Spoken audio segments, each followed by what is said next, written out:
Okay, bachcho. So again, we would start with a very important topic. The name of the topic happens to be Real Estate Regulation Act, RERA.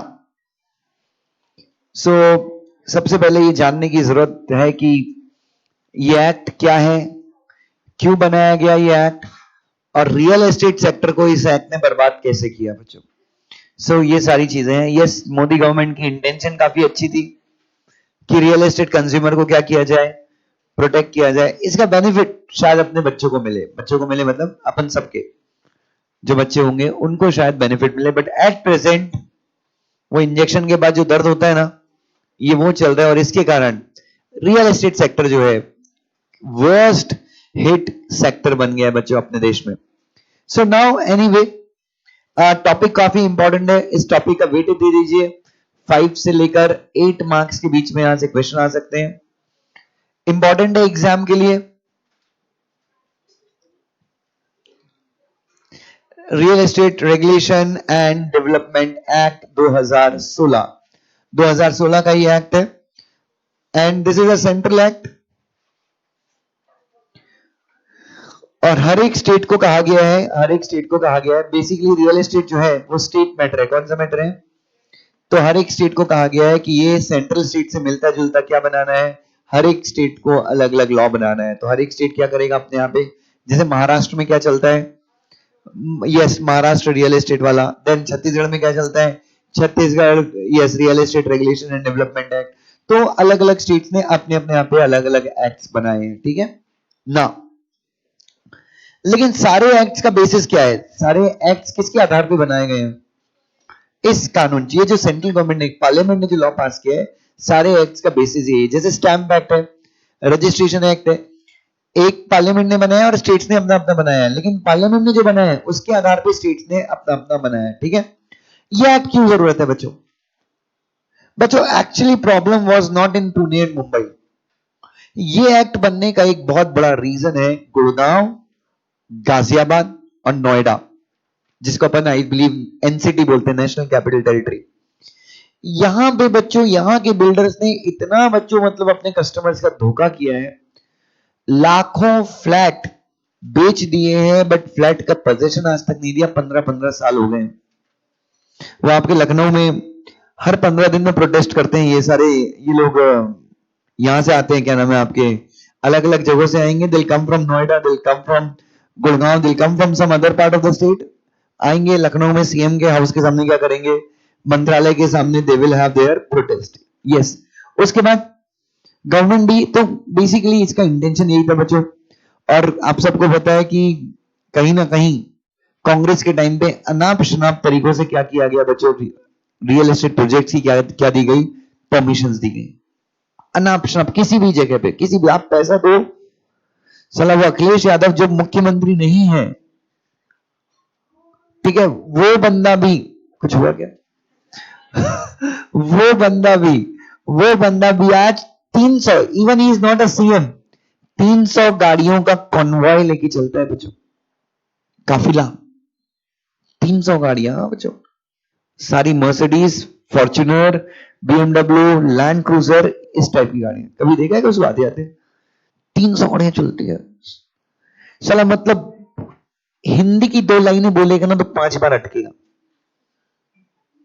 मतलब आप किस्मत देखिए कि कैसे किसी इंसान की किस्मत गढ़ी जाती है.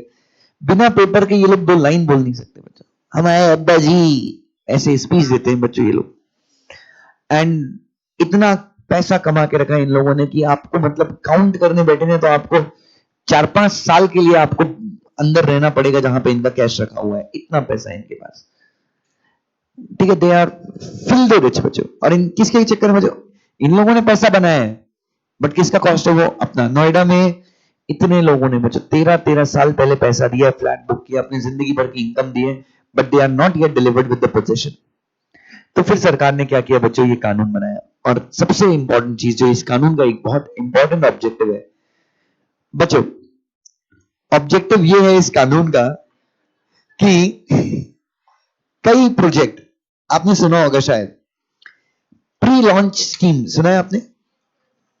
प्री लॉन्च स्कीम में क्या होता है, आपको सस्ते फ्लैट्स मिलते हैं. मतलब मतलब प्री लॉन्च मतलब बच्चों ये बेवकूफ बनाना है, कुछ नहीं बच्चों, खाली प्लॉट है, वहां पे project is yet to be launch, construction शुरू नहीं हुआ, अप्रूवल कुछ नहीं मिले, सिर्फ बिल्डर का मन आया है कि यहाँ पे ये प्रोजेक्ट होना चाहिए, नक्शा बनवा लिया बस, हो सकता है नक्शा अप्रूव भी ना हुआ हो। कॉम्पिटेंट अथॉरिटी होती है म्युनिसिपल अथॉरिटी, जैसे पुणे, आपको कोई भी प्रोजेक्ट आपको पुणे में बनाना है तो पीएमसी से परमिशन लेना पड़ता है। प्लानिंग डिपार्टमेंट होता है, टाउन एंड प्लानिंग, कौन सा डिपार्टमेंट होता है? स्थायी समिति बोलते हैं पुणे में।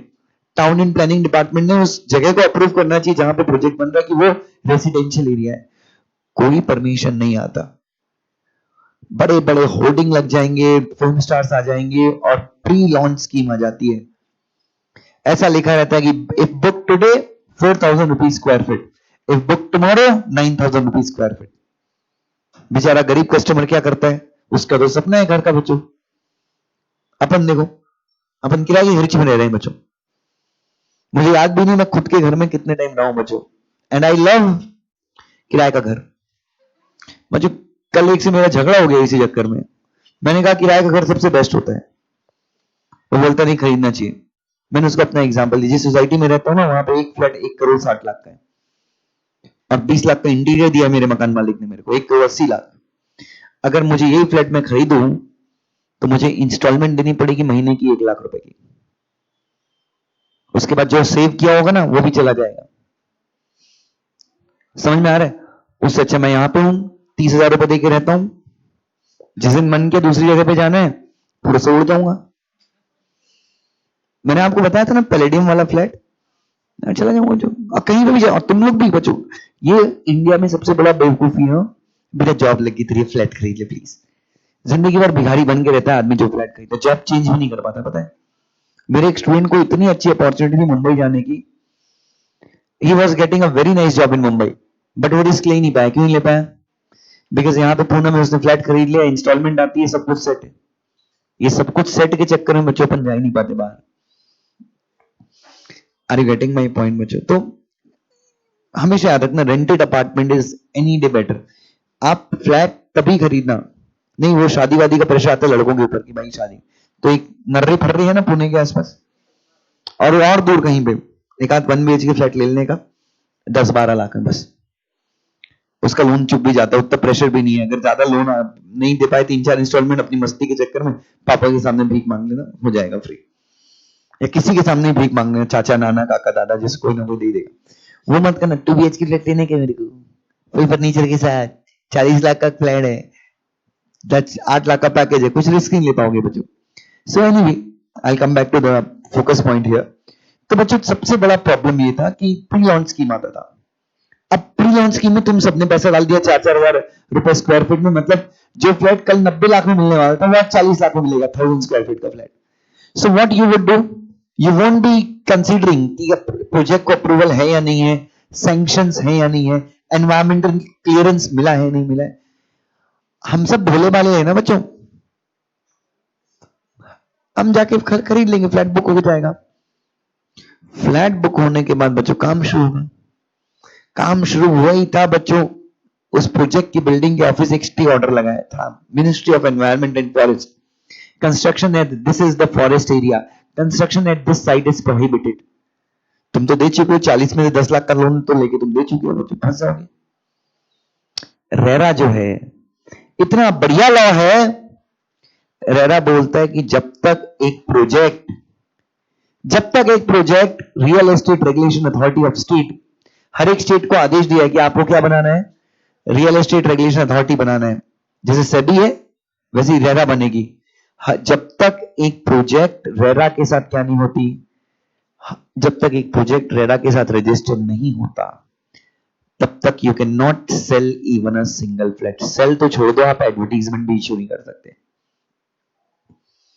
समझ में आ रहा है? तो मोदी जी ने सर्जिकल स्ट्राइक कर दिया रियल एस्टेट सेक्टर के ऊपर, और इसके चक्कर में रियल एस्टेट सेक्टर क्या हो गया, अब बच्चों क्या होता है, गेहूं के साथ घुन भी पिस जाता है।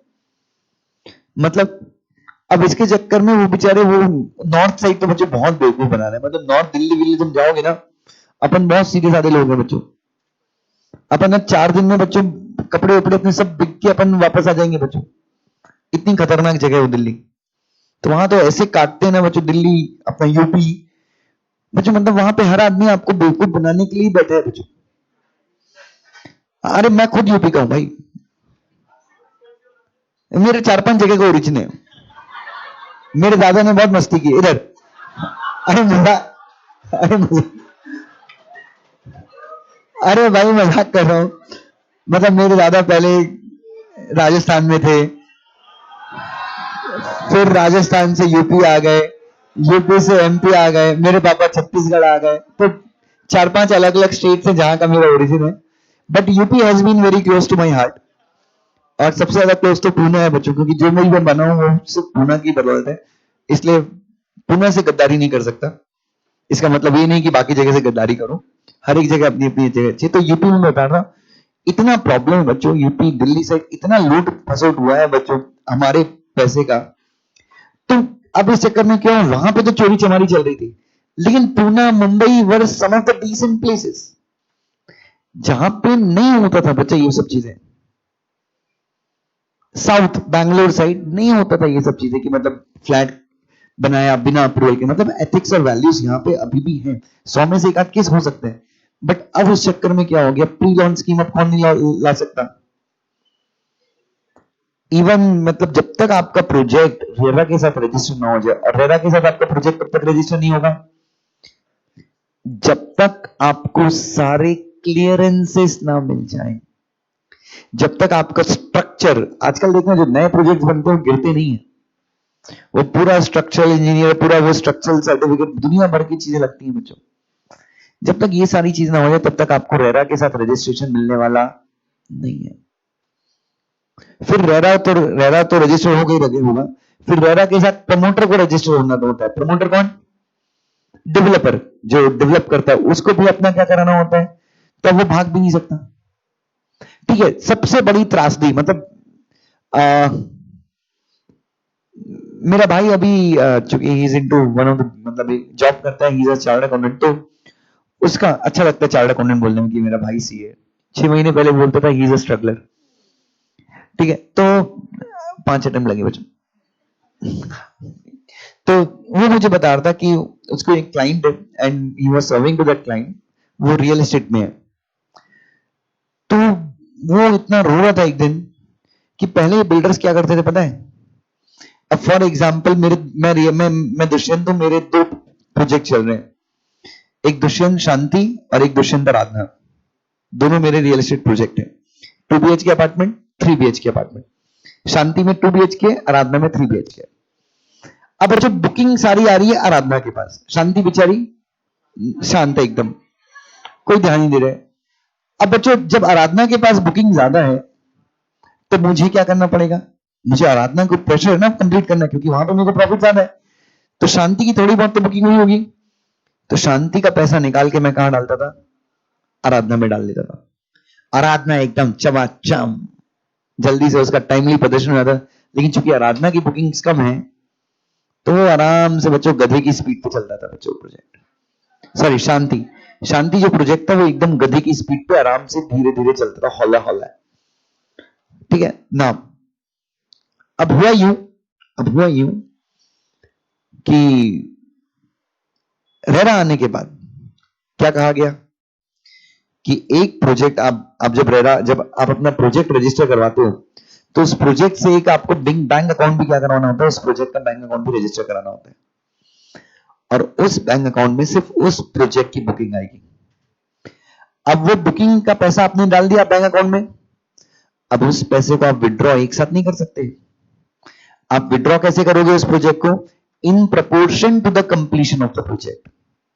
मतलब आपका अगर 20% प्रोजेक्ट कंप्लीट हुआ है, अच्छा उसके लिए चार्ट अकाउंटेंट को पावर मिला है कि वो लिख के देगा कि 20% प्रोजेक्ट, हालांकि चार्ट अकाउंटेंट को यहाँ पे क्या आएगा बच्चों, तो यहाँ पे वैल्यूअर भी है, इंजीनियर भी है। ठीक है, लेकिन वो सीए वाला जो है वो ले लेता है हर जगह, अपने आप को घुसा लेता है। क्यों, लॉबी है उन लोगों का बच्चों। अब अपना लॉबी आ रहा है बच्चों, डोंट वरी,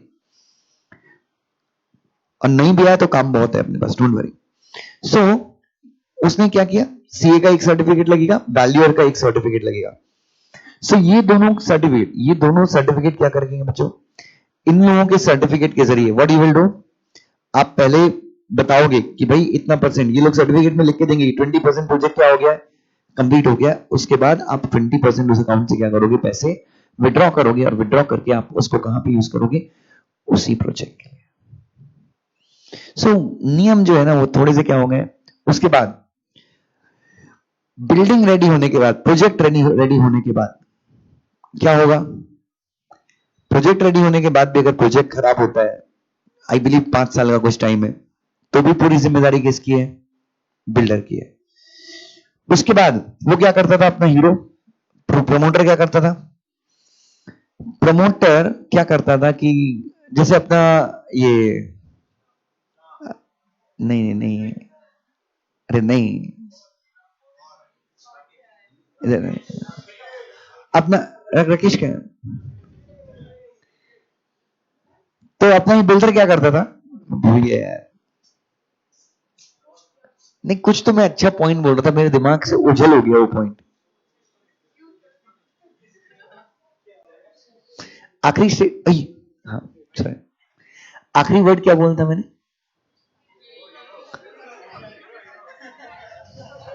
क्या बोला था, अपना ये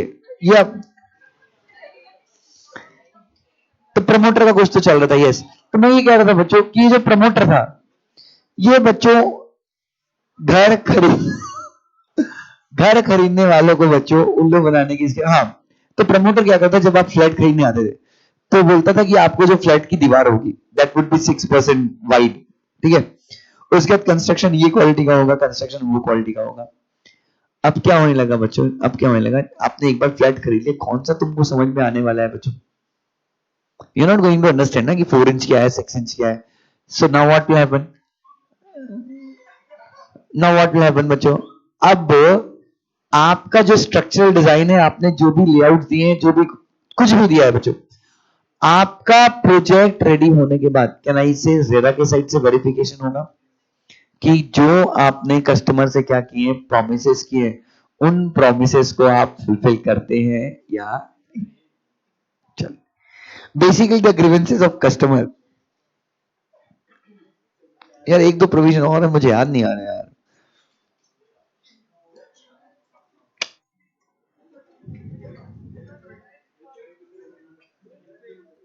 हाँ बच्चों बच्चों याद आ गया, याद आ गया, याद आ गया ना। सो बच्चों कुल मिला के आप ये चीज तो मानते हैं कि रियल एस्टेट में प्रॉब्लम तो थी, रियल एस्टेट सेक्टर में, और क्या हो रहा है मेरे साथ बच्चों, प्यार हो गया लगता है मेरे को। अब राकेश की बहुत याद आती है आजकल मेरे को। ना ले चल तो ध्यान देखिए, ध्यान देखिए, निखिल रेडी है, अभी अगला क्वेश्चन बेटा, सो ध्यान देखिए, सो ध्यान देखिए। अच्छा, कंज्यूमर के जो ग्रीवेंस हैं वो किसके थ्रू रिजॉल्व होते हैं बच्चों, कंज्यूमर प्रोटेक्शन एक्ट के थ्रू, हाँ या ना। लेकिन consumer protection act was not able to give what बेटा, adequate protection to the consumer of what, real estate. The country also required a specific regulation to regulate which sector बच्चों, considering the tremendous growth and development, नजर लगाइए बच्चों इस law ने real estate sector को, tremendous growth और development सिर्फ 2016 तक ही था बच्चों, जिस दिन ये एक्ट आया बच्चों, उस दिन से बच्चों कार्यक्रम समाप्त हो गया रियल एस्टेट। ऐसा, डू यू नो पूना में 3 लाख फ्लैट्स हैं, खाली पड़े हैं, बिके नहीं रहे बच्चों। मतलब मेरे हिसाब से सबसे डिमांड में सिंहगढ़ रोड ही है बच्चों, जहां पे मैं देखता हूँ रोज एक नया प्रोजेक्ट लॉन्च होता है सिंहगढ़ रोड पे, वो भी वो स्काई डील देखा क्या, क्या प्रोजेक्ट है बच्चों। फिर उसके आगे मोन्टेरोसा, मेरी बिल्डिंग के बगल में ही है बच्चों, मैं समझ में नहीं आता बच्चों क्या प्रोजेक्ट, सिंगल रोड में डेवलपमेंट दिखता है बच्चों, बाकी क्या चल रहा है, और मेरे को समझ में नहीं आ रहा, नहीं इतने फ्लैट्स लोग धड़ाधड़ बना रहे हैं बच्चों, बोलते हैं बैंक ने रियल एस्टेट वालों को फाइनेंस नहीं कर रहा है, तो पैसा कहां से आ रहा है। हाँ, नांदेड़ सिटी तो भूल ही जाओ बच्चों, वो तो हम मानते नहीं कि इंडिया में है, ठीक है, हम मानते हैं कि that is the part of Pakistan और बांग्लादेश और यूनाइटेड स्टेट्स ऑफ अमेरिका। चलिए, सबका साथ सबका विकास, anyway. So the real estate regulation act attempts to balance, बच्चों रियल एस्टेट एंड जो रेगुलेशन एक्ट है वो दोनों के बीच में बैलेंस बिठाता है, किसके बीच में, बायर्स के इंटरेस्ट को भी प्रोटेक्ट करता है और सेलर्स के इंटरेस्ट को भी क्या करता है बच्चों, प्रोटेक्ट करता है। हाँ, देखो जो लॉ अबाइडिंग बिल्डर्स थे ना रेरा के बाद उनको उतना खास फर्क नहीं पड़ा, बट अल्टीमेटली इसके साथ नोटबंदी आया, दोनों नोटबंदी के साथ रेरा फ्री था, तो ये दोनों ने कंबाइन होके ना बच्चों, जो एथिकल रियल एस्टेट प्लेयर्स थे ना उनकी भी स्थिति क्या कर दी बच्चों, खराब की। अगर सिर्फ रेरा आता ना तो दिक्कत नहीं थी, बट रेरा के साथ क्या है, नोटबंदी आया बच्चों, तो उसके कारण थोड़ा सा क्या हुआ बच्चों, इश्यू हुआ। एनीवे, बट गवर्नमेंट अभी स्टेप्स ले रही है, but I don't think so बच्चों ये स्टेप्स उतने ज्यादा इफेक्टिव होंगे। Let's see. तो बच्चों रेरा का ऑब्जेक्टिव क्या है? अच्छा, रेरा के अंदर ये जो ब्रोकर्स है ना, ये सारे अपने मैजिक ब्रेक्स और ये सब जो ब्रोकर्स हैं, ये सबको भी क्या करवाना है, अपने आप को रजिस्टर करवाना है, ठीक है। सबसे पहला क्या है, इंश्योर, सबसे पहला ऑब्जेक्टिव क्या है रेरा का, इंश्योर अकाउंटेबिलिटी ऑफ होम बच्चों। प्रमोटर मतलब बिल्डर, अलॉटी मतलब अपन consumer. Promoting transparency and fair play in the real estate sector. बच्चों आप अभी आप कोई प्रोजेक्ट देख लीजिए, मोंटे रोसा, ठीक है, मेरे घर के बगल में बन रहा है, बहुत प्रीमियम बिल्डिंग है, 35 माले की, 35 ना, 35 फ्लोर्स की बिल्डिंग है, एक 3 BHK फ्लैट अगर आपको चाहिए तो 1,90,00,000 का है।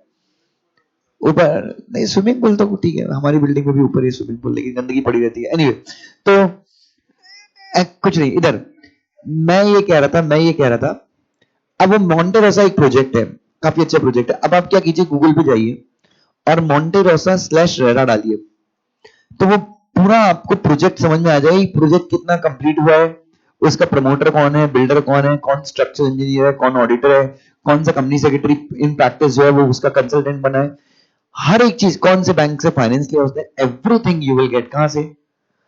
पूरी डिटेल आपको मिल जाएगी, पूरी डिटेल आपको मिल जाएगी। फिर अभी नया कंसेप्ट आ रहा है, रियल एस्टेट क्रेडिट रेटिंग। आपके प्रोजेक्ट की रेटिंग कितनी है, वो रेटिंग डिपेंड करती है कि बिल्डर अपना प्रोजेक्ट को कब डिलीवर करता है, उसने जो टारगेट दिए थे कि फर्स्ट जो है फ्लोर वो इतने टाइम पे क्लियर हो जाएगा, सेकंड फ्लोर, क्या वो सारे टारगेट्स को, सारे स्केल को मीट करता है। तो ट्रांसपेरेंसी प्रमोट हो रही है नहीं हो रही बच्चों, ऑनलाइन जाके यू कैन चेक पूरा स्टेटस, प्रोजेक्ट की पूरी फोटोज मिल जाएंगी, अभी वो कितना कंप्लीट हुआ है प्रोजेक्ट। इंट्रोडक्शन ऑफ व्हाट बेटा, प्रोफेशनलिज्म। प्रोफेशनलिज्म मतलब बच्चों स्ट्रिक्ट पेनल्टी है, 1 साल के अंदर अगर तुमने प्रोजेक्ट में एक प्रोजेक्ट डिलीवर करने से 1 साल से ज्यादा डिले किया, मतलब जो तुम्हारा शेड्यूल टाइम था, तुमने बताया था कि इस टाइम में मेरा प्रोजेक्ट कंप्लीट होगा, उसी टाइम में करना है। 1 साल का एक्सटेंशन मिल सकता है, वो भी कब मिलेगा, जब एक्ट ऑफ गॉड वगैरह हुआ है या फिर कोई दंगे, मतलब एकदम एक्सट्रीम केसेस में आपको कितना साल का एक्सटेंशन मिलता है, 1 साल का। और अगर आप प्रोजेक्ट कंप्लीट नहीं कर पाते ना, तो भी बहुत प्रॉब्लम है। प्रॉब्लम इन द सेंस, हो सकता है गवर्नमेंट आपसे आपका प्रोजेक्ट छीन ले और किसी गवर्नमेंट की कंपनी को क्या कर दे, हुडको, ये जो कंपनीज है, नेशनल कंस्ट्रक्शन कंपनी, इन सबको क्या कर दे, प्रोजेक्ट दे दे कंप्लीट करने के लिए। या फिर जो बायर्स है ना, आप सब बायर्स हैं, आप सबको प्रोजेक्ट टाइम पे मिला नहीं है, आप सबका क्या बनाएंगे, एक सोसाइटी बनाएंगे, क्या बनाएंगे, और आपने जो भी पैसा बिल्डर को दिया था वो आपको वापस देगा इंटरेस्ट के साथ, और आप सबको बोला जाएगा क्या, अच्छा वापस ना दे तो भी कोई दिक्कत नहीं, पैसा तो वो सेपरेट अकाउंट में था ना, तो आपसे ही बोला जाएगा कि आप क्या करो, आप किसी के थ्रू जाकर अपने प्रोजेक्ट को क्या करवाओ, कंप्लीट करवाओ। तो अब वो वाला सिस्टम नहीं कि 15 साल लेट हो गया प्रदर्शन, नहीं, वो सब पहले के प्रोजेक्ट थे। यहां पे तो आप मैक्सिमम कितना साल डिले कर सकते हो प्रोजेक्ट को, 1 ईयर, वो भी गवर्नमेंट की परमिशन लेने के बाद। Promote symmetry of information between promoter and the, symmetry मतलब फ्लो, प्रमोटर और अथॉरिटी के बीच में इंफॉर्मेशन शेयर हो। Enforcement of contract, which contract, जो अलॉटी और प्रमोटर के बीच में हुआ होगा, अपन जब घर खरीदते तो होता है ना agreement to sell, contract to sell. Fast track dispute resolution process, अगर डिस्प्यूट है तो उसको जल्दी रिजॉल्व करो। गुड गवर्नेंस, और सरकार की नियत अल्टीमेटली यही है कि रियल एस्टेट सेक्टर को क्या किया जाए, अच्छे से गवर्न किया जाए। और मैंने अभी जैसा थोड़ी देर पहले कहा था कि इस लॉ का एडवांटेज अभी हमको परेशान कर रहा है, बट हमारे बच्चों को दे वुड बी, यू नो, मतलब ऐसा भी हो सकता है कि 2024 में कांग्रेस आ जाए और इस एक्ट को खत्म ही कर दे डायरेक्टली। सबसे ज्यादा प्रोजेक्ट तो राहुल गांधी एंड कंपनी के, जीजा जी के अटके हुए ना, रॉबर्ट जीजा जी के, हाँ, भारतीय दामाद विकास योजना, यस और नो। तो बच्चों सबसे ज्यादा प्रोजेक्ट तो वो अटके हुए हैं। कि क्या हालत खराब है बच्चों, कभी भी मतलब इनकी स्थिति एकदम कुत्ते की तरह गई है। कोई कहता चल बेटा चल, सीबीआई आती चल बेटा, ईडी आती चल चल चल चल चल चल, मतलब कोई भी आके इनको उठा के लेके जाता है बेटा। कोई नहीं मिला तो हरियाणा गवर्नमेंट से एक नोटिस आता है, चल बेटा आ जाओ। मतलब आप समझ रहे हो, चिदम्बरम, मतलब चिदम्बरम को देखो बच्चों, मतलब इधर सीबीआई वाले खड़े कि पहले अपन अरेस्ट करेंगे, इधर ईडी वाले खड़े पहले अपन अरेस्ट करेंगे, मतलब कंपटीशन चल रहा था। अल्टीमेटली सीबीआई जीत गई बच्चों। अल्टीमेटली कौन जीत गई? सीबीआई ने ईडी वालों को पैसा खिला दिया, हमको जान दो। So this is the status बच्चों, दिस इज द, लेकिन but so I believe if Congress comes into the power, there first task would be इस एक्ट में क्या करो, अपने हिसाब से क्या करो, चेंजेस करो, ताकि सबका साथ सबका विकास होता नहीं बच्चों। इसलिए मैं बोलता हूं कांग्रेस आएगी ना फुल मेजॉरिटी में, स्टॉक मार्केट ऐसा भागेगा ना बच्चों, सीधे 10,000 पॉइंट एक दिन में प्लस। क्योंकि कांग्रेस आती ना बच्चों, किसी को छेड़ती नहीं है। वो बोलती भाई हम भी अपनी दुनिया में खुश हैं, हमको भी कमान दो, तुम भी कमाओ। अरे देश है, लूटो साले को जितना लूटना है, और अपने को अच्छा लगता है। जो अपना आदत है ना मुझे, बोले एक सुअर को निकाला नाली से, नहलाया धुलाया डिटॉल में, एसी में जाके बिठा दिया, लेकिन वो सुअर है बच्चों, उसको नाली देखेगा वहीं जाएगा वापस से। अपना वही स्थिति है। मोदी आता है बोलता नहीं बेटा तुम लोग नहाओ धो, अच्छे तुम लोग को मैं ब्रश करके रगड़ूंगा, अच्छे तुम लोग को मैं डिटॉल से नहाऊंगा, साफ करूंगा, परफ्यूम लगाऊंगा। अपने को नहीं जम रहा है पापा, अपने को दिक्कत है, बिजनेस डाउन हो गया है।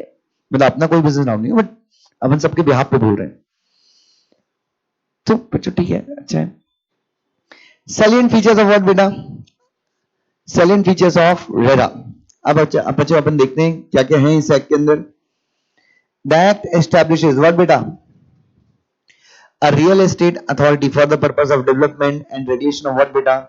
Real estate sector. तो एक अथॉरिटी बन जाएगी हर एक स्टेट में, और अथॉरिटी का नाम क्या होगा? रियल एस्टेट रेगुलेशन अथॉरिटी हर स्टेट में बनेगी। उसके बाद the act ensures that rate of the plots apartment building of real estate project are finalized in. अब देखो आप ऑप्शन आप रेट भी चार्ज नहीं कर सकते। पहले सारे लोग क्या करते थे बच्चों, आप आज फ्लैट का पूछने गए, आज रेट था 3600, आप कल रेट में पूछने गए बच्चों, कल रेट हो गया 3700। अगर 2010 में, 11 में, 12 में, 13 में अगर मम्मी पापा ने फ्लैट खरीदा तो पूछ लेना जो मैं बोल रहा हूं वो झूठ है क्या। आप आज फ्लैट खरीदने गए और 8 दिन के बाद फ्लैट खरीदने गए, 100 रुपए का डिफरेंस आ रहा था बच्चों पर स्क्वायर फीट में। ऐसा लूट मचा के रखा था सालों ने। तो समझना मैं दोनों साइड हूं बच्चों, मैं अभी तक अपना पक्ष डिसाइड नहीं कर पा रहा हूं सरकार के, बट ये इतनी हालत खराब थी बच्चों। 2012 में मैंने एक 2 BHK फ्लैट खरीदा, शायद पता हो आपको, 36 लाख में। 2015 में मैंने 1 BHK फ्लैट खरीदा 36 लाख में। अब मैं मेरा कटा कहां, मतलब मेरे को मैं बेवकूफ कहां बन गया मुझे ये समझ में नहीं आ रहा है। 2012 में बेवकूफ बना या 2015 में बेवकूफ बना मुझे समझ में नहीं आया बच्चों। हाँ, same building, the building was same, बस बिल्डिंग अलग अलग थी। एक नई बिल्डिंग थी और एक थोड़ी सी पुरानी बिल्डिंग थी। विंग अलग था, जो विंग था वो बाद में बना। तो मैं आई जस्ट वांट टू से सेम थिंग कि इतना नाच बचा के रखा हुआ था बच्चों, मतलब ऐसे, मतलब 36 लाख में 2000, मतलब 4 साल में रेट डबल हो गए। और आज मतलब दोनों फ्लैट मिला के मैंने 72 लाख के लिए, आज मैं अगर दोनों फ्लैट को बेचने जाऊं तो 60 लाख आएगा मेरे पास, या 70 लाख आएगा, या 75 लाख आएगा। मतलब जो एप्रिसिएशन मुझे मिलना चाहिए था वो नहीं मिल रहा है। हालांकि ऊपर वाली की कृपा से फ्लैट रेंट पे तो मुझे रेंट आया था महीने का, बट जो एप्रिसिएशन मिलना चाहिए था वो कुछ मिलेगी ना। मेरे को एक मेरी जो टेनेंट है वो मेरे को बोलती कि सर मेरे को आप अपना फ्लैट बेचोगे क्या? मैंने बिल्कुल बेचेंगे। बोले कितने? मैंने बोला आपका बजट कितना है? बोलती सर 25 लाख। मैंने मैडम मैंने 35 लाख में खरीदा है। तो बोलती भैया आप जैसे रेट से मैं वैसे ही, और बोलती 5 लाख तो मैं आपको रेंट भी दे चुकी पिछले 5 साल में। थोड़ा ठीक है, वक्त वक्त का बात है बच्चों। अभी मार्केट डाउन है तो actually there is no seller, there is no buyer in the market. तो let's see, establish a mechanism for addressing grievances of customer and establishing what बेटा? Appeal tribunal. हमारी बिल्डिंग में ना एक ऐसे क्रैक आ गया था बच्चों। बिल्डिंग मैंने अभी मेरे ख्याल से 10 साल नहीं हुआ, 10 साल या 5 साल का कुछ पीरियड है। हमने बिल्डर को फोन लगाया हमारी सोसाइटी के लोगों में। आपको पता है कि आपकी सोसाइटी में 3-4 बड़े एक्टिव लोग होते हैं, एकदम नेतागिरी करते हैं जो। हाँ हाँ हाँ, अब नहीं रिकामे नहीं, मेरी सोसाइटी में जितने भी ऐसे लोग हैं जो एकदम एक्टिव है सब चार्ट अकाउंटेंट है। अब क्या पता है एकदम ऐसे हम, ठीक है। तो वजह ध्यान से देखिए तो इन लोगों ने डायरेक्टली किसे कॉल किया, बिल्डर को कॉल किया। बिल्डर आया बच्चों, जब इन लोगों ने कंप्लेंट की ना 20 मिनट के अंदर बिल्डर का एक टेम्पो आ गया पूरा, उसमें सब लेबर वेबर सब थे बच्चों। वो तुमने वो मूवी देखी खट्टा मीठा, वो जब अक्षय कुमार आता है वैसे ही सब लोग रेडी हो गए, जो सब लगा दिया जो पेंटिंग वेंटिंग सब, वो क्रैक जो भी था बच्चों सब ठीक ठाक करके चले गए बच्चों। बिल्डिंग बने 5 साल हो गया था, but still they came to serve. क्यों? RERA mandates them to do so. Act में लिखा है अगर उन्होंने ऐसा नहीं किया तो they would be subject to a very heavy penalty. और बिल्डर अब चालाकी नहीं करता क्योंकि उसको पता है हमारी बिल्डिंग में लॉयर भी रहता है, सीएस भी रहते हैं, एमबीएस भी रहते हैं, सब रहते हैं बच्चों, सीएस भी रहते हैं। यस, मेंबरशिप आने के बाद, यस और नो। एस्टेब्लिशमेंट ऑफ वन बेटा स्टेट लेवल अथॉरिटी, ये जो अथॉरिटी होगी वो क्या होगी, स्टेट लेवल अथॉरिटी होगी।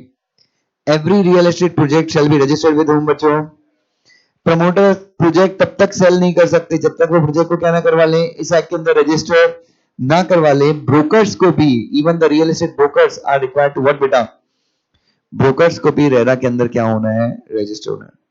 The promoter shall upload the details of the project on the website of RERA including what बेटा, लेआउट प्लान। लेआउट प्लान का मतलब वो नक्शा, और कितने टाइम के अंदर आप प्रोजेक्ट कंप्लीट करेंगे। The amount taken from buyer shall be maintained in a separate bank account and to be used for construction of what beta, same project. However, the state government can alter this requirement. हाँ, मतलब real RERA ने state government को power दिया है कि तुम जब अपना लॉ बनाओगे तो यहाँ पे क्या कर सकते हो, चेंज कर सकते हो। बट जो सेंट्रल गवर्नमेंट का लॉ है उसमें तो क्लियरली लिखा है कि आपको पैसा उसी प्रोजेक्ट के लिए यूज करना है। और हम लोग कौन सा लॉ पढ़ रहे हैं, हम नहीं, हम सेंट्रल गवर्नमेंट का लॉ पढ़ रहे हैं ना, तो हम लोग ऑल्ट्रेशन वाला क्लॉज नहीं पढ़ेंगे। हाँ, हो सकता है महाराष्ट्र का पढ़ो तो हो सकता है बच्चों, ठीक है, मैंने पढ़ा नहीं है बच्चों। हाँ, अपने लिए सबसे अच्छी चीज क्या है बच्चों, रेरा से रिलेटेड जो डिस्प्यूट है उसमें अपन एज अ कंपनी से, हम कंपनी सेक्रेटरीज क्या कर सकते हैं, अपीयर कर सकते हैं। चलिए, एडवांटेज क्या है। अब बच्चों फॉरेन के जो इन्वेस्टर्स हैं वो जब देखेंगे कि इंडिया में लॉ है जो स्पेसिफिकली किससे डील करता है, रियल एस्टेट बच्चों। और आप भी सोचिए बच्चों, आजादी के 60 साल तक there was no law in India which protected real estate buyers. ये कितना दुर्भाग्यपूर्ण है बच्चों। मतलब वो कंज्यूमर प्रोटेक्शन एक्ट से ही हमको क्या मिल रही थी बच्चों, कितना ऑकवर्ड लगता होगा ना कंज्यूमर प्रोटेक्शन एक्ट। मैं और दृष्टि दोनों अपना अपना केस लेके गए हैं बच्चों। मैंने एक बॉटल खरीदा था और ये बॉटल लीक हो रहा था, इसलिए मैं गया था कंज्यूमर प्रोटेक्शन एक्ट। दृष्टि ने 5 करोड़ का फ्लैट खरीदा था, उसको पोजीशन नहीं मिल रहा था, इसलिए वो गई थी बच्चों। मतलब समझ रहे हो मेरे कहने का मतलब, हम लोगों का मैटर एक ही है, 1000 रुपए की बॉटल 5 करोड़ का फ्लैट, बट जहां कहां पे रहे सेम टाइप के कोर्ट में बच्चों। आप समझ रहे हो, this is the big failure on the part of government कि भाई इंडिपेंडेंस के 60 साल तक तुमने क्या किया, एक अलग तुम कानून नहीं बना पाए जो किसको रेगुलेट करे। मतलब तुम कितना प्यार करते थे बिल्डर से, अरे प्यार के हम ही बिल्डर थे, दिन में बिल्डर थे रात में पॉलिटिशियन थे। अरे गेटिंग माई पॉइंट। और पोजीशन चेंज कर लेते, कभी कभी उल्टा हो जाता था, दिन में पॉलिटिशियन और रात में बिल्डर हो जाते थे। यस और नो बच्चों। सो बाकी गवर्नमेंट्स इसलिए नहीं ला पाई रेरा। और बच्चों हमेशा याद रखना, मोदी नहीं कर पाता तो कोई नहीं कर पाता। क्यों? क्योंकि जितने भी आने वाले जो चीफ प्राइम मिनिस्टर बनेंगे अपनी कंट्री में, अगर योगी आदित्यनाथ बन गया तो बात अलग है, अमित शाह बन गया तो बात अलग है। और योगी बहुत खतरनाक है ना,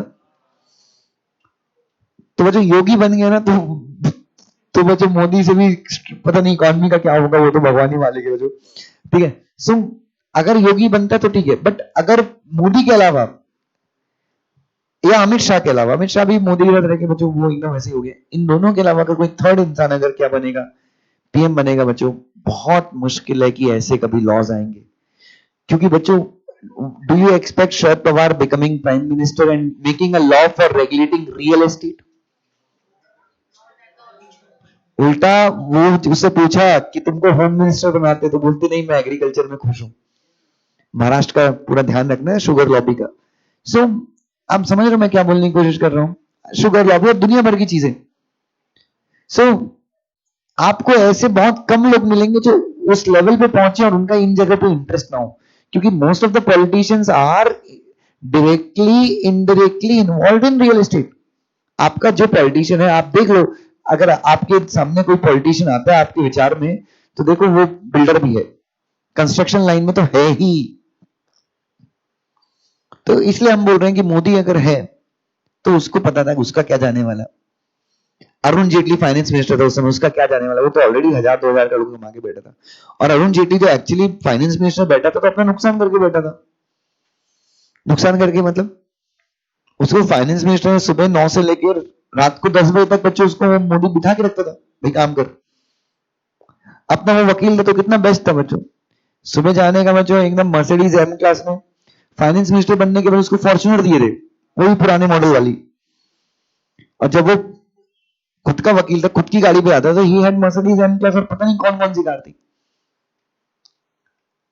1 मिनट खड़े होने का, 10 मिनट खड़े होने का 2-3 करोड़ रुपए लेके आने का बच्चों, और केस जीत गया तो परसेंटेज अलग। सो उसको भी कोई फर्क नहीं पड़ता। That's why they made this law. अब निर्मला आंटी है, वो तो बच्चों रियल एस्टेट, वो झोपड़पट्टी एक्ट लेके आई है, वो भी एकदम मतलब वो तो लगाने के लिए बैठी बच्चों। रिडक्शन इन लिटिगेशन, अच्छा कोर्ट केसेस बढ़ेंगे, कोर्ट केसेस कम होंगे? क्यों? क्योंकि अब जो भी केसेस वो कहां चलेंगे? रेरा के सामने चलेंगे। ट्रांसपेरेंसी, बिल्डर आपके साथ पूरी इंफॉर्मेशन शेयर करेगा। और ये सबसे इंपॉर्टेंट, जो सबसे बड़ा दुख है बच्चों, वो क्या है? Timely completion of real estate project. ये सबसे ज्यादा जरूरी है। एडवर्टीजमेंट, तो मैंने क्या बोला बच्चों, एडवर्टीजमेंट भी इश्यू नहीं कर सकते जब तक तुम्हारा प्रोजेक्ट किसके रजिस्टर नहीं हुआ है। तो इसलिए हमने किसको डिफाइन किया? एडवर्टीजमेंट का मतलब क्या? मतलब ये सारे काम तुम नहीं कर सकते unless your project is registered with RERA. एक डॉक्यूमेंट जिसके ऊपर ही लिखा है एडवर्टीजमेंट, एक ऐसा डॉक्यूमेंट जिसका हेडिंग ही क्या है? Advertisement. Through any medium, any medium मतलब व्हाट्सएप में हो सकता है, न्यूज़पेपर में हो सकता है, and includes notice, circular or publicity material that informs a person about what beta? Real estate project or offers comma say offers for sale of plot, building or apartment। तो बच्चों एक ऐसा इंस्ट्रूमेंट जिसके ऊपर लिखा है एडवर्टीजमेंट, वो तो एडवर्टीजमेंट है ही, बट एक ऐसा इंस्ट्रूमेंट, एक ऐसा पेपर जिसके ऊपर एडवर्टीजमेंट लिखा हुआ नहीं है, जो नोटिस है, सर्कुलर है, आप सबको व्हाट्सएप पे आता है, और उसमें लिखा है कि आपको नर्रे में 2 BHK फ्लैट 30 लाख रुपए वेट जीएसटी सब कुछ माफ करके फ्री पार्किंग के साथ मिल रहा है। वो भी क्या है? उसके ऊपर लिखा नहीं है एडवर्टीजमेंट, ऐसे करके टाइटल लिखा हुआ नहीं है, बट ऐसा लिखा है कि वहां पे फ्लैट अवेलेबल है। Even it would be treated as what बेटा? एडवर्टीजमेंट। अलॉटीज कौन है बच्चों? जो सपना देखता है कि उसका क्या होगा? फ्लैट होगा। भले ही मैं घर खरीदने के अगेंस्ट रहता हूं बच्चों, बट सपना मेरा भी है, सपना मेरा भी है कि अपने राजनांदगांव में एक बढ़िया सा बंगलो बनाया जाए बच्चों, कसम से। मतलब मेरा भी सपना है रिटायरमेंट के बाद, जो मैं बहुत जल्दी लेने वाला हूं, तो अपना भी सपना है बच्चों की। और मैं भी मतलब पूना में रहूंगा तो रेंटेड में रहूंगा, बट और बच्चों बंगले में रहने का जो मजा है ना, वो वहीं पे है अपने। यहाँ पे तुम बंगले में, एक बार मैंने रह के देखा था बच्चों, परेशान हो गया था बच्चों। वो रोज उसके पेड़ के पत्ते गिरते थे बच्चों, ऐसे मच्छर काटते थे, मैं क्या बताऊं। कोई सिक्योरिटी नहीं, कोई सेफ्टी नहीं बच्चों। वो एक बार बुलाया कि भाई साफ कर दे, और 500 रुपए लेके गया साला। फिर नेक्स्ट डे से मैं ही बच्चों हाफ पैंट पहना रात के अंधेरे में, गाड़ी वाला आया घर से कचरा निकाल। तो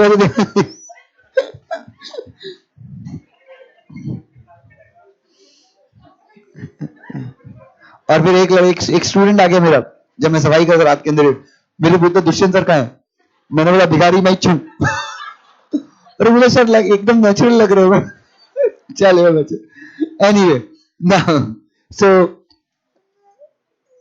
हु इज अलॉटी बच्चों? अलॉटी कौन है? एक बंदा जिसको प्लॉट, अच्छा एक मिनट, जो लोग प्लॉट सेल करते हैं, जो लोग क्या सेल करते हैं, देखिए यहाँ पे प्लॉट वर्ड यूज कर रहे हैं, तो कई लोग क्या करते हैं, प्लॉट कॉलोनाइजर होते हैं ना, प्लॉट कट करके बेचते हैं।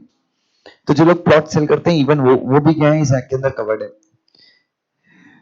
प्लॉट, अपार्टमेंट या बिल्डिंग जिसको बेचा जा रहा है is sold by the promoter and also includes a person who acquires it subsequently but does not include a person who acquires it on rent, उसको इंक्लूड नहीं करता। तो जिस बंदे को प्लॉट सेल किया जा रहा है, अपार्टमेंट सेल किया जा रहा है, फ्लैट सेल किया जा रहा है, वो बंदा क्या है, अलॉटी।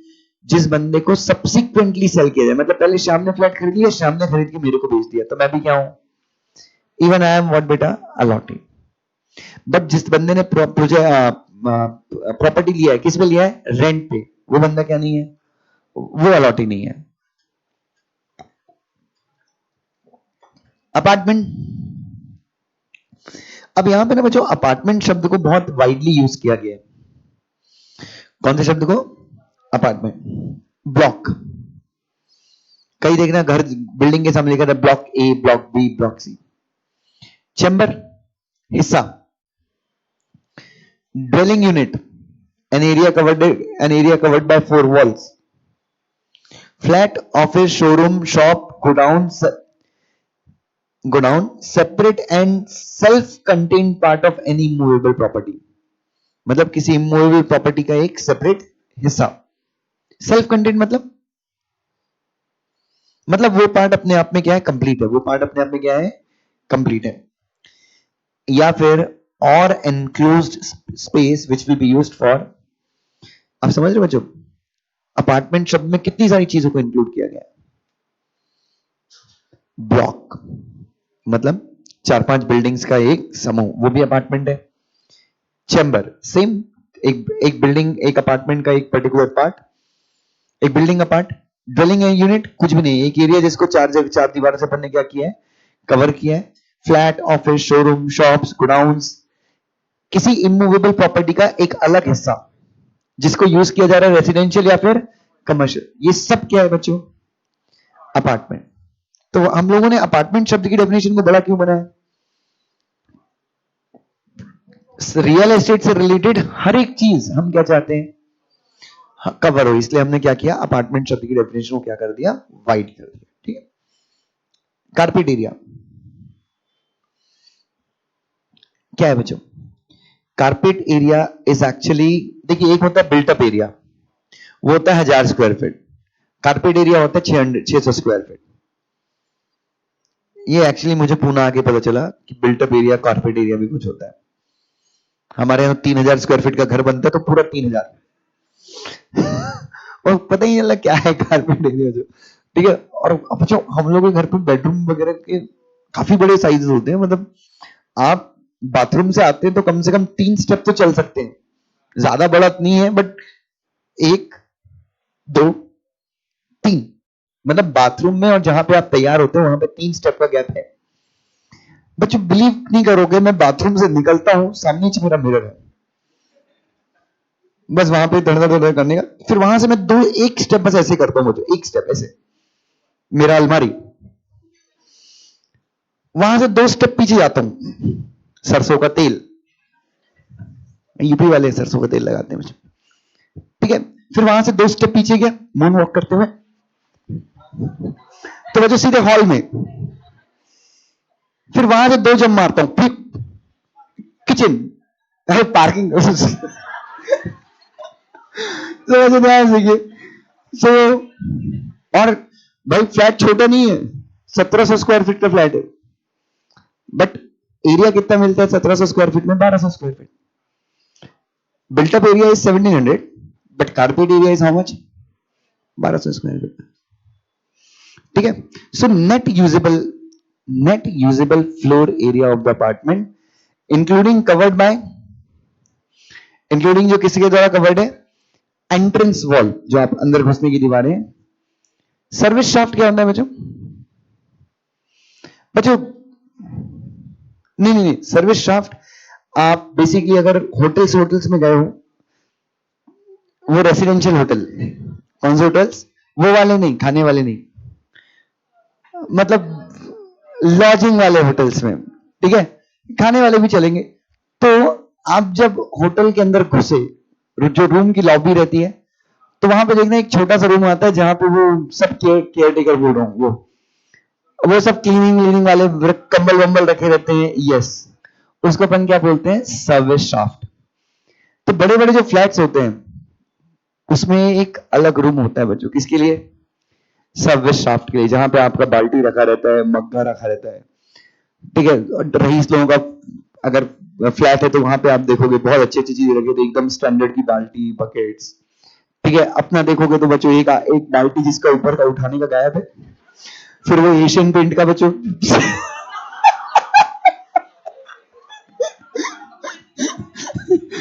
तो बच्चों एकदम वो प्रोमिनेंटली रखा रहता है बच्चों एशियन पेंट, और देखना मोस्ट ऑफ द बाल्टीज का बच्चों गायब रहता है, तो ऐसे उठाना पड़ता है ना। तो वैसे ध्यान, तो मैं एक्चुअली ना बीच में जोश आ गया था एक अच्छा फ्लैट लेने में, चलो यार एकदम अच्छे फ्लैट पे, बढ़िया फ्लैट, पैलेडियम, मैंने बताया भी था तुम लोगों को, केदार जाधव वाला फ्लैट, मतलब केदार जाधव के ऊपर फ्लैट था, ऐसा फ्लैट था, उसमें सर्विस शाफ्ट था।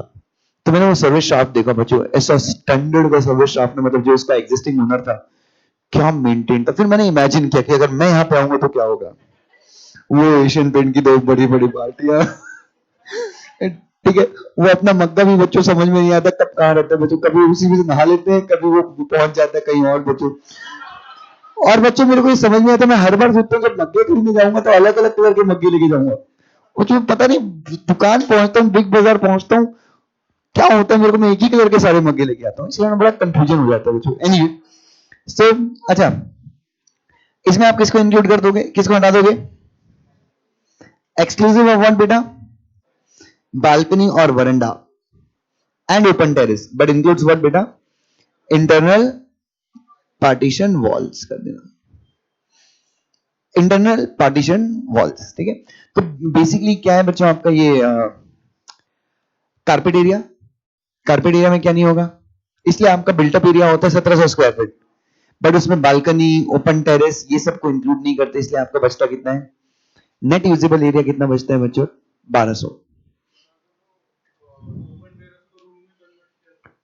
वो अलाउड एक्चुअली, वो that is not legal, open terrace को आप क्या करते हो, रूम में कन्वर्ट करते हो, वो तो इंडिया है इसलिए चलता है, नहीं but that is not legal, अगर वो पीएमसी में कंप्लेंट कर देंगे तो गिरा के जाएंगे वो लोग, दैट इज नेवर लीगल। वो कई लोग ओपन टेरेस को क्या करते हैं, रूम बनाते हैं, दैट इज बेसिकली इलीगल, आपकी सोसाइटी को भी ऑब्जेक्शन लेना चाहिए, लेकिन कौन लेगा, सब दोस्त यार है, ठीक है। एक बार मैंने अपनी सोसाइटी में, जहां मैं रहता हूँ साला वहां पे बहुत वो लोग रहते हैं ना, एक बार मैंने अपनी सोसाइटी में मोजे सुखाने के लिए बच्चों मैंने क्या किया, वो जो अपना खिड़की होता है ना, वो जो किचन के बाहर जो ड्राई बालकनी बोलते हैं इसको, तो मैंने क्या किया, उसको कवर कराया, और कवर कराते हुए मैंने ना, जैसे अपन लोग करा, जैसे ये खिड़की है, ये जैसे ये खिड़की है, ठीक है, तो मैंने क्या किया, उसको ऐसे कवर कराया, मतलब मैंने यहाँ पे थोड़ा सा 1 फीट का स्पेस दे दिया, तो मुझे मुझे अपन वहां डाल लेते सूखने के लिए, सूखते रहते आराम से बच्चों एकदम रिलैक्स। वो साला नीचे से एक आदमी आया, क्या किया तूने, ऐसा थोड़ी ना करते, तेरा ओनर कौन है, मतलब मैं ही ओनर, बोलते ये अलाउड नहीं है सोसाइटी में, सोसाइटी का बिल्डिंग का सुंदरता जाता है, ये वो, नहीं हमारी बिल्डिंग एक ही चीज अच्छी है, हमारी बिल्डिंग में सुंदरता एकदम ऐसे समुद्र की लहर जैसी है, तो बोले ये सब गलत है ये वो, and then they actually removed, वो सोसाइटी का चेयरमैन था, वेवन था, सबको मैंने फोन करके, बच्चों एक्चुअली मेरा सपना पूरा हो गया, मेरा मुझे इतना रोया ना बच्चों, इतना मैंने सोचो बच्चों, मतलब ऐसा इंसान कहाँ मिलेगा बच्चों जो अपने से ज्यादा अपने मौजे की चिंता करता है, 6-8 महीने में एक आध बार धुलता है तो कम से कम आराम कर सके, मजाक कर रहा हूं, आगे बढ़ जाओ, commencement certificate, so that is, तो मैं वही बोल रहा था, वो तो इतना सा हम लोगों ने एक्स्ट्रा स्पेस ले लिया था, तो वो आके तोड़ के चलेगा, तो टेरेस को अगर आप किस में कन्वर्ट कर दो, रूम में कन्वर्ट कर दो, दैट इज परफेक्टली इलीगल, ठीक है। Commencement of certificate, it is a permission granted by competent authority to begin work बेटा, बिना कमेंसमेंट वर्क सर्टिफिकेट मिले क्या आपका प्रोजेक्ट रेरा में रजिस्टर होगा ना। कॉमन एरिया, कॉमन एरिया मतलब जहां जहां पे आप अपने खास दोस्त से मिलने जाते हो अपनी बिल्डिंग में, वो सारे एरियाज क्या हैं, कॉमन एरियाज, नहीं, entire land on which project is constructed, कोई भी एरिया, कोई भी लैंड जिसमें क्या हुआ है, प्रोजेक्ट कंस्ट्रक्ट हुआ है, staircase, lift, entrance and exits of the building, basement, terrace, terrace मतलब वो घर वाला नहीं रे, ऊपर वाला, play area, open parking space, centralised electricity, gas, water, इनके भी रूम्स होते हैं ना बच्चों, gas, electricity, water tanks and ducts. Ducts क्या है? हाँ, वो अपने बाथरूम से अगर तुम बहुत इनडिसिप्लिन हो, इस वक्त मोदी जी को फॉलो नहीं करते, तुमने साबुन लाया, साबुन निकाला अपने हाथ में, उसका वो पाउच था, तुमको अपना बाथरूम साफ चाहिए ना, तो तुम क्या करते हो, वो वहां से नीचे फेंकते हो, तो वो जिस जगह पे गिरता है उसको बोलते हैं duct. Lodging premises for person employed for maintenance of property, community, commercial facility provided in the, ये क्या है? Commercial facility provided in the real estate project. अरे वो कई बार दुकानें उकानें खुल जाती है ना रियल एस्टेट प्रोजेक्ट में, ये सब क्या है बच्चों? नहीं नहीं नहीं, सॉरी, कमर्शियल फैसिलिटी अलग है। एक मिनट, जैसे आपके कई सोसाइटी में ड्राइवर लोगों के सोने का रूम बनाते हैं, सर्वेंट क्वार्टर होता है बच्चों कई सोसाइटीज में, तो ये सारी चीजें, and commercial facility provided in the real estate project, ये basically club house, but commercial कहाँ है? हाँ, वो भी कॉमन एरिया है, क्लब हाउस वगैरह, यस। उसके बाद क्या है बच्चों? सॉरी, रिफ्यूज एरिया, बेसिकली वो आप, हाँ, रिफ्यूज एरिया भी एक नया कंसेप्ट है। रिफ्यूज एरिया में क्या होता है कि दो फ्लैट्स आपको अपनी अपार्टमेंट में खाली रखने होते हैं, ठीक है, तो जब फ्लैट में, बिल्डिंग में अगर आग लगे तो सारे लोग पनाह कहां ले सकते हैं? रिफ्यूज एरिया में। हर एक फ्लैट में होता है, मतलब अभी जो नई सोसाइटीज हैं बच्चों, वहां पर रिफ्यूज एरिया बनते हैं। कुछ नहीं, मेरे सारे दोस्त लोग बच्चों वहां पे बैठ के दारू पीते हैं रिफ्यूज एरिया में। Now what is competent authority? ये सब लेकिन ये सब जो रिफ्यूज एरिया वगैरह 2016 के बाद के प्रोजेक्ट में होंगे। 2000, और पूना म्युनिसिपल कॉर्पोरेशन मेरे ख्याल से 2013 से या 2012 से ये कंसेप्ट लेके आई थी, तो इनफैक्ट 2013 के बाद से जिन प्रोजेक्ट का काम चालू हुआ होगा वहां पे भी आपको मिलेगा। हाँ, क्या था? अच्छा, 10 स्टोरीज के लिए है क्या? ओके, 10 स्टोरीज के लिए क्या है, ये मैंडेटरी है, तो अच्छा है बच्चों। Competent authority, what is this competent authority? एक ऐसी अथॉरिटी, म्युनिसिपल कॉर्पोरेशन, जो आपको प्रोजेक्ट के लिए क्या करती है? नेसेसरी अप्रूवल देती है।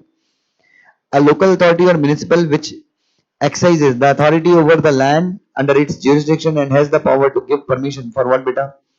आप देखना, कोई भी रियल एस्टेट प्रोजेक्ट अगर चल रहा है तो आप जाओगे उसकी लैंड के सामने, देखने काले कलर का सर्टिफिकेट लगा रहता है, मालकाचे नाम, प्रोजेक्टचे नाम, स्क्वायर फीट किती, ठेकेदार कौन, ये सब लिखा रहता है बच्चों। सो बेसिकली आप देखना, कोई भी प्रोजेक्ट बनता है रियल एस्टेट प्रोजेक्ट, नगर सेवक को बिल्डर बहुत पैसा खिलाता है। क्यों? क्योंकि नगर सेवक is an agent of the builder before municipal authority. ये जो भी आपको सैंक्शन लग जाता है, मेरे को अभी नवी पेट में एक प्रोजेक्ट बनाना है, तो मेरे को पूना म्युनिसिपल कॉर्पोरेशन का क्या लगेगा? परमिशन। इसको मैं क्या बोलता हूं? Competent authority. और यही जब मेरा प्रोजेक्ट कंप्लीट होता है ना, तो कॉम्पिटेंट अथॉरिटी मुझे क्या देती है? कंप्लीशन सर्टिफिकेट भी देती है। कंप्लीशन सर्टिफिकेट या फिर ऑक्यूपेंसी सर्टिफिकेट भी बोलते हैं। क्या, कौन सर्टिफिकेट बोलते हैं ना? आई गया completion certificate. It is a certificate issued by competent authority when the project has been developed according to, एक एक चीज वो आके चेक करते हैं। अगर तुमने 4 इंच की दीवार बोली थी तो 4 इंच की बनाई नहीं बनाई, तुमने इतना वेंटिलेशन बोला था दिया नहीं दिया, तुमने इतनी फ्री पार्किंग स्पेस बोली थी प्रोवाइड किया नहीं की, तो हर एक चीज चेक करने के बाद आपको क्या मिलता है? Completion certificate. और उसके बाद ही हम मानते हैं कि रेरा के हिसाब से आपका प्रोजेक्ट क्या हुआ है? कंप्लीट हुआ है। External development work, common area हो गया, कंप्लीट अथॉरिटी हो गया। Now what is external development work? Road, road system landscaping. Road system landscaping मतलब, अरे वो रोड के बगल में फुटपाथ वगैरह बनाते हो। Sewage, drainage, drainage system, sorry drainage system, electricity supply, transformer, substation, solid waste management or other work which may have to be erected in the periphery or outside the project for its benefit provided under the। आप Nanded city जाओ तो आपको external development work देखने के लिए सबसे अच्छा मिलता है। उनके आप रोड्स देख लीजिए, उनके गार्डन देख लीजिए, उनका वेस्ट मैनेजमेंट देख लीजिए। बहुत अच्छा सिस्टम उन लोगों ने क्या किया है? क्रिएट किया है। 14 फ्लोर पे, 14 14 फ्लोर है ना, 24 31, तो उनका 31st फ्लोर से ऐसा सिस्टम है कि 31st फ्लोर पे जो कचरा कलेक्ट करने आता है उनके वहां पे डालता है, मतलब एक उनका एक लिफ्ट है वो वहां पे डालता है, सीधे वो जाता है कंपोस्ट बनने के लिए, वो जो सूखा कचरा होता है। तो they have installed very good system.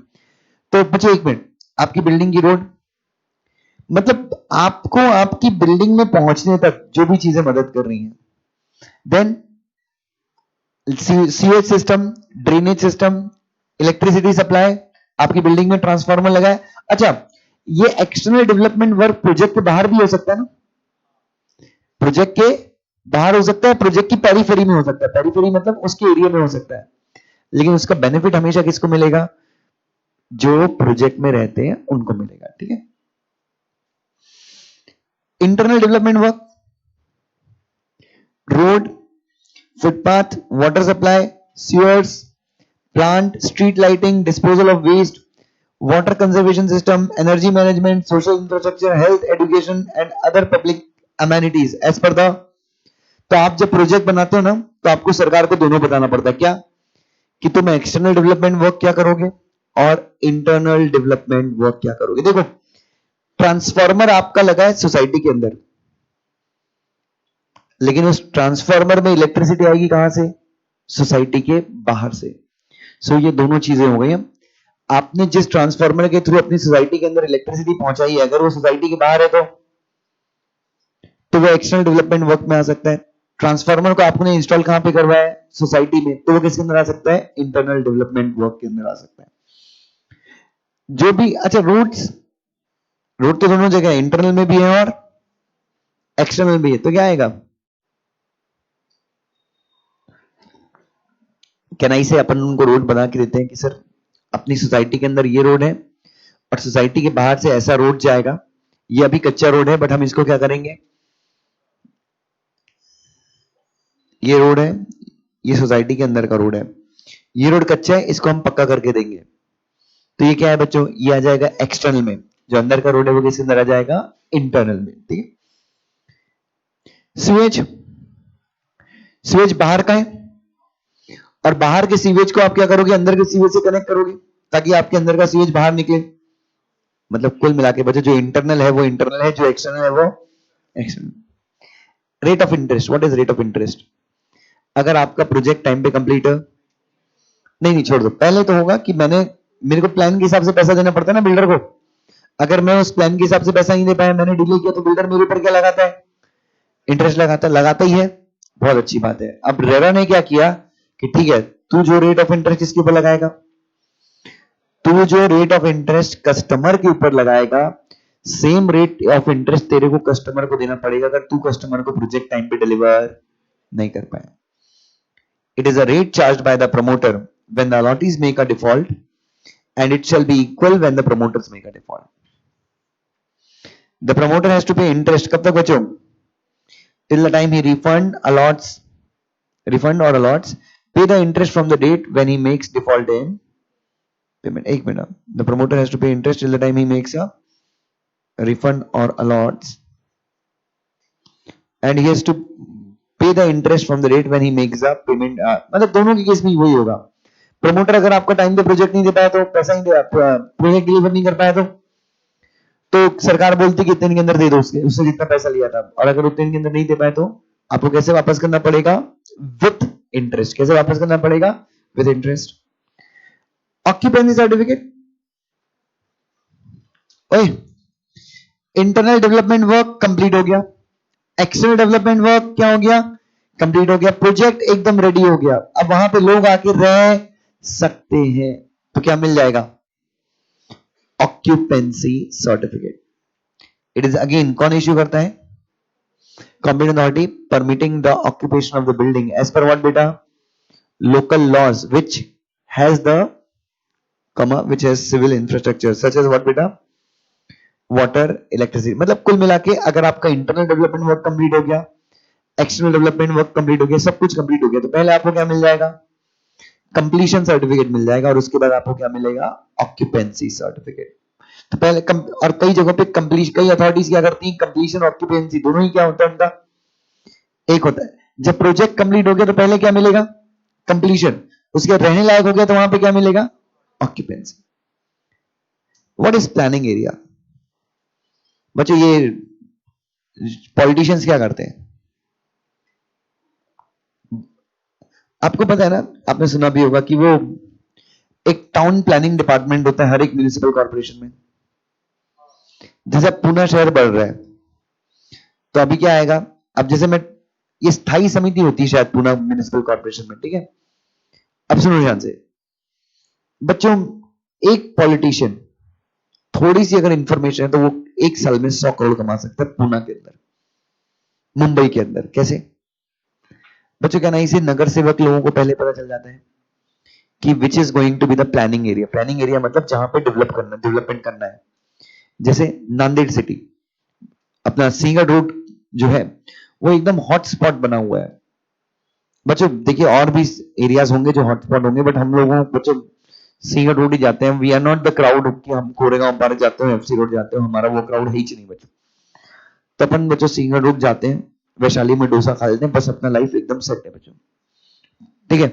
Luxury के नाम पे एक अच्छी मूवी देख लो बच्चों, लाइफ सेट है बच्चों। घूमने के नाम पे अपन ऊटी चले जाते हैं, गोवा चले जाते हैं, लाइफ सेट है। तो एकदम प्रॉपर लाइफ है बच्चों।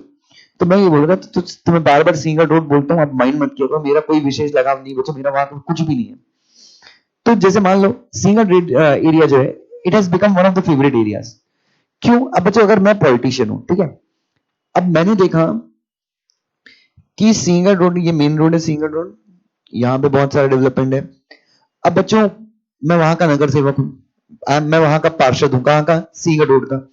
यार मैंने देखा ना, मतलब जब हम लोग इस सरकार पीएमसी की मीटिंग हुई तो उन्होंने बोला कि यार सिंगर रोड में ट्रैफिक बहुत बढ़ रहा है, बहुत खतरनाक।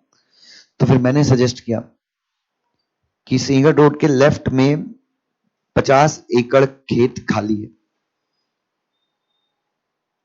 तो हम लोग क्या कर सकते हैं, सिंगर रोड की एंट्री ऐसा है तो हम लोग एक काम कर सकते हैं, रोड के पहले ही अपन एक ऐसा हम एग्जिट दे सकते हैं और ये 50 एकड़ की जमीन पे डेवलपमेंट कर सकते हैं और इसको प्लानिंग एरिया बनाते हैं। क्या बनाते हैं?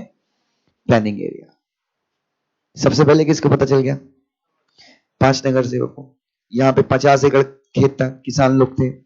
किसान से पूछा क्या रेट देगा, किसान बोलता है कि 10 लाख रुपए, नगर सेवक बोलता है 20 लाख रुपए, आज ही छोड़ के जा जमीन। बैंक से उधार मिल जाता है पैसा, ले लिया 20 लाख में 5 एकड़ लिया। 1 महीने के बाद, 6 महीने के बाद, सारी लीगल प्रोसीजर कंप्लीट होने के बाद गवर्नमेंट नोटिफाई कर देती कि अगला प्लानिंग एरिया वो है। सारे बिल्डर कुत्तों टाइप दौड़ते हैं, ये जमीन खरीदना है, मेरे पास आए। मैंने बोला मेरा 10 एकड़ है वहां पे, 2 करोड़ मैंने खरीदा था। बिल्डर को मैं बोलता हूँ 20 करोड़ मात्र, प्लस पार्टनरशिप बनने के बाद 10 फ्लैट मेरे। बिल्डर बोलता है कोई दिक्कत नहीं है। Getting my point. 1 साल में मैंने अपने 20 लाख रुपए को या 2 करोड़ रुपए को कितने में कन्वर्ट कर लिया? 20 करोड़ रुपए, सिर्फ एक इंफॉर्मेशन में कि this is going to be the next planning area. Did you get my point? इसलिए तुम देखो कोई पॉलिटिशियन गरीब नहीं होता।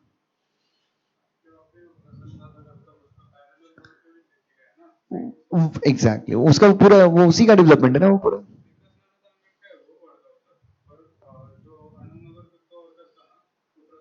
वो अभी एक कैनाल के बगल में रोड बना है, मैं वहीं जाता हूँ रनिंग करने के लिए।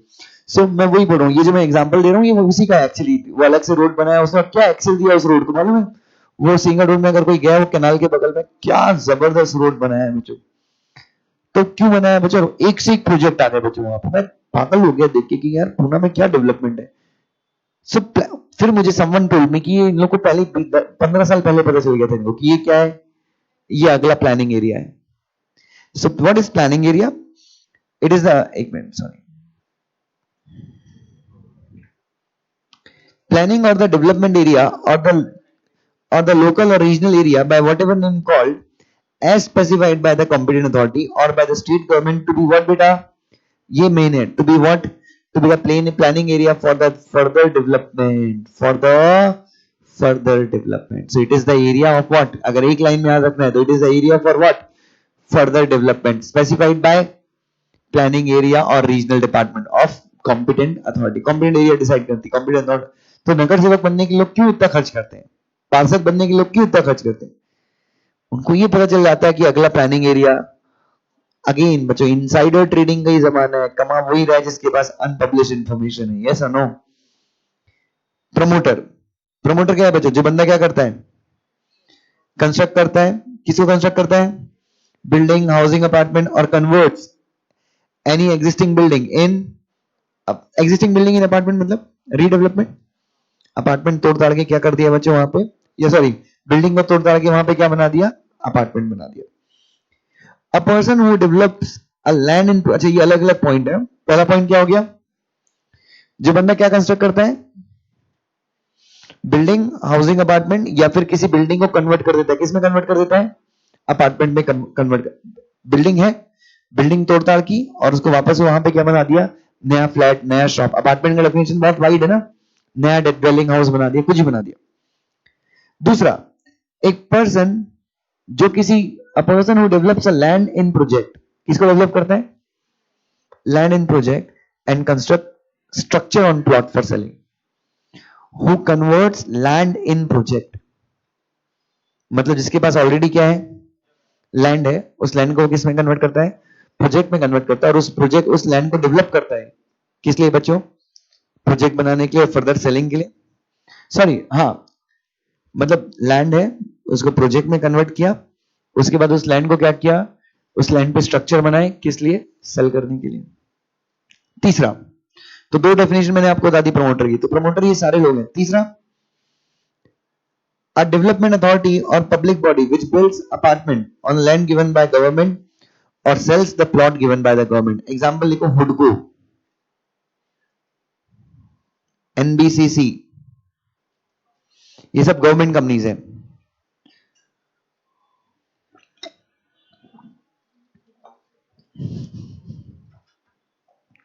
सो कौन बच्चों?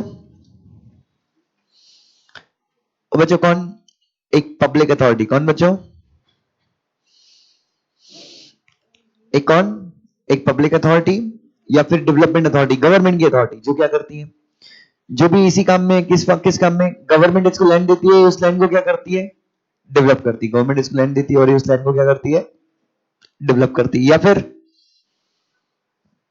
या फिर गवर्नमेंट इसको फ्लैट देती है और ये फ्लैट क्या करती है? सेल करती है। हुडको, हाउसिंग अर्बन डेवलपमेंट कॉर्पोरेशन, ऐसे गवर्नमेंट का कंपनी है। Then state level cooperative form for constructing apartment और फॉर कन्वर्टिंग बिल्डिंग इनटू, अच्छा स्टेट गवर्नमेंट भी अपनी कोऑपरेटिव सोसाइटीज बना सकती है सेम डेवलपमेंट के लिए।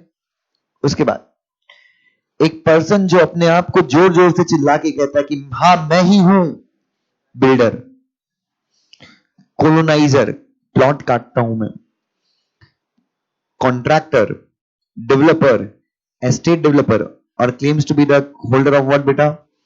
Power of attorney from the owner of land on which project has to be develop. So मैं नगर सेवक था, मैं पार्षद था, मेरे पास 2 करोड़ का लैंड था, 10 एकड़। किसान को ही मैंने करोड़पति बना दिया ना। वो किसान को लेकिन बाद में बड़ा चीटेड फील हो रहा होगा। कब? जब उसने जो लैंड 20 लाख में बेचा, वो कितने में बिका? 20 करोड़ में बिका। बच्चों किसान को बड़ा दुख हो रहा होगा, बट क्या करेगा? लेकिन किसान को भी खुश होना चाहिए, क्योंकि उसका जो लैंड 10 लाख में उसको ग्राहट नहीं मिल रहा, उसको कितने लैंड मिल गया?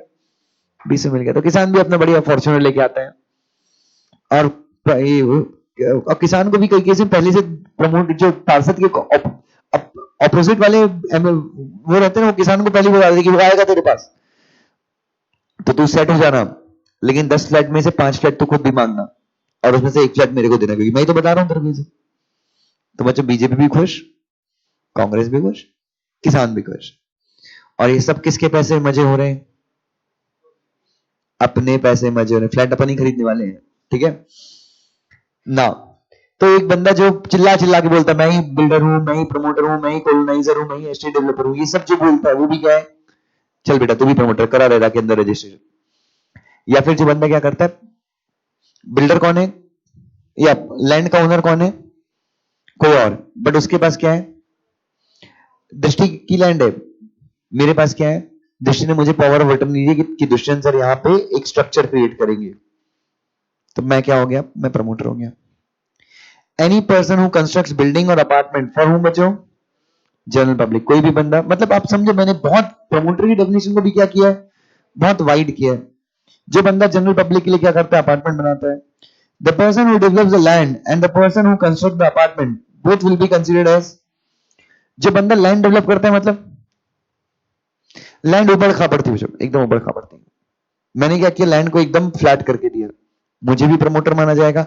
और उसके बाद निखिल ने उसके ऊपर क्या बनाया, स्ट्रक्चर बनाया, उसको भी क्या माना जाएगा, the one who develops the land, जो लैंड को कंस्ट्रक्शन के योग्य बनाता है, जो बंदा उस पर स्ट्रक्चर खड़ा करता है, दोनों को ही क्या माना जाएगा, प्रमोटर माना जाएगा। एजेंट कौन है, मिलवाता है दो लोगों को, बायर और सेलर का जो भेंट करवाता है। A person who negotiates on behalf of other person for sale of his plot or apartment or building against a commission। दोषी के पास दो फ्लैट है, मैं इसके पास बार बार आता हूं कि दोषी यार अपना फ्लैट निखिल को बेच दे, निखिल अच्छा लड़का है, माई फ्रेंड निखिल है, ये सब पूछो। So what I am doing, ये सब, एक मिनट में, ये सब मैं अपने आप को बेचने के कर रहा हूं या निखिल के बेचने को बेचने के कर रहा हूं? मैं दोषी को कन्विंस कर रहा हूं कि तू निखिल को अपना प्लॉट बेच दे, या अपना अपार्टमेंट बेच दे, या अपनी बिल्डिंग बेच दे। सो एक बंदा जो दूसरे इंसान को कन्विंस करता है कि तू अपना प्लॉट, अपनी बिल्डिंग किसी और को सेल कर दे, मेरे को क्या दे, और मैं ऐसा क्यों कर रहा हूं, बिकॉज निखिल भी मुझे कमीशन देगा, ये भी मुझे कमीशन देगा। The person who introduces parties through any medium in connection with what बेटा, sale purchase of plot, building और अपार्टमेंट। ये 99 एकड़ वाले ने शुरू में कहा कि नहीं हम ब्रोकर है ही नहीं, हम ब्रोकर है ही नहीं, हम तो एक प्लेटफॉर्म देते हैं ना, हम तो मार्केट प्रोवाइड करते हैं। तो क्या नहीं से वही फंस गए। तुम आ रहे हो ना डेफिनेशन में, तुम बायर और सेलर को मिलवा रहे हो ना किसी भी माध्यम से, तुम एक मोबाइल ऐप के माध्यम से बायर और सेलर को मिलवा रहे हो, तो you are also a broker. It also includes home बच्चों, जो अपने आप को बोलता है कि मैं प्रॉपर्टी डीलर हूं, जो बोलता है कि मैं मिडिल मैन हूं, जो ब्रोकर हूं, ये सारे लोग भी क्या है। और मैं इनको क्यों डिफाइन कर रहा हूं, रियल एस्टेट एजेंट को? Why am I defining these real estate agent? Because they have to register themselves under the act. इनको भी इस एक्ट के अंदर क्या करना है, अपने आप को रजिस्टर करना है। प्रोजेक्ट में क्या क्या जाएगा, तुम अगर प्रोजेक्ट बनाओगे तो प्रोजेक्ट को रजिस्टर करवाना है, और प्रोजेक्ट को सेल नहीं कर सकते जब तक क्या नहीं किया तुमने। हाँ, कब कब, बिल्डिंग, बिल्डिंग प्लस अपार्टमेंट, मतलब बिल्डिंग में रेंट, फ्लोर, शॉप्स भी हैं, शोरूम्स भी है, ड्वेलिंग यूनिट भी है। एग्जिस्टिंग बिल्डिंग को कन्वर्ट कर रहे हो किसमें, अपार्टमेंट में। Development of land in plots, colonizer, वही मैंने बताया जो लैंड डेवलप करेगा वो भी क्या है बच्चों, उसको भी रहे। तो मैं, मेरे पास 5 एकड़ पहाड़ है, वो पहाड़ को मैंने कट कट जैसे भी ऐसी लाया, क्या कर दिया, समतल कर दिया, टेबल लैंड बना दिया उसको, एकदम टेबल लैंड पता है ना, एक जैसी लैंड बना दिया। तो और फिर मैंने प्लॉट कट करके क्या कर दिया, बेचना शुरू कर दिया। क्या मैं भी प्रमोटर हूं? यस। और बच्चों मैं ये सब क्यों कर रहा हूं, अपनी बेटी के लिए, अपने बेटे के लिए, अपने दामाद के लिए नहीं बाबा, बेचने के लिए। सो आप बिल्डिंग बनाते हो, आप बिल्डिंग और अपार्टमेंट बनाते हो, आप एग्जिस्टिंग बिल्डिंग को तोड़ के उसमें अपार्टमेंट क्रिएट करते हो, आप लैंड बनाते हो, ऐसा ही लैंड को, लैंड बना नहीं सकते, लैंड को डेवलप करते हो प्लॉट में कट करने के लिए। ये और ये सब काम क्यों करते हो, सेलिंग, इंक्लूडिंग व्हाट बेटा, internal and external development work, all and all the important structure. तो मतलब ये सब तो बनाते ही बनाते हो, अगर क्या करते हो, ओए आप सेल करते हो, सेल लेकिन अकेले करोगे या इन सबके साथ करोगे, इंटरनल एक्सटर्नल डेवलपमेंट वगैरह सब करके तुम अगर क्या करते हो, प्रोजेक्ट को सेल करते हो, so you will be called as what बेटा, प्रमोटर। और ये सारी चीजों को क्या कहा जाएगा, मतलब कहने का मतलब बिल्डिंग, बिल्डिंग अकेला या internal and external development work के साथ। ऑब्वियसली आप बिल्डिंग बेच रहे हो बट इलेक्ट्रिसिटी नहीं दे रहे हो, ठीक है, तो building you will sell with internal and external development work.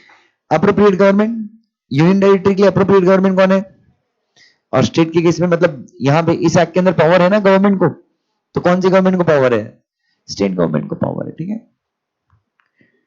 In case of union territory of Pondicherry, the government of union, in case of union of Delhi, see the central government. Ministry of what बेटा, urban development under government of India. Ministry of urban development कौन है मंत्री, हरदीप सिंह पुरी, कौन है, Hardeep Singh Puri is the minister of urban development under government of India, मतलब central government. ये किसकी ministry है, सेंट्रल गवर्नमेंट। तो दिल्ली के लिए और दिल्ली के केस में अप्रोप्रिएट गवर्नमेंट कौन है? Central government. करोड़पति बन जाएंगे। दिल्ली में तो क्या एक प्रोजेक्ट बन गया जो कहानी खत्म। सो बच्चे आज के लिए बस करें। चलिए, थैंक यू सो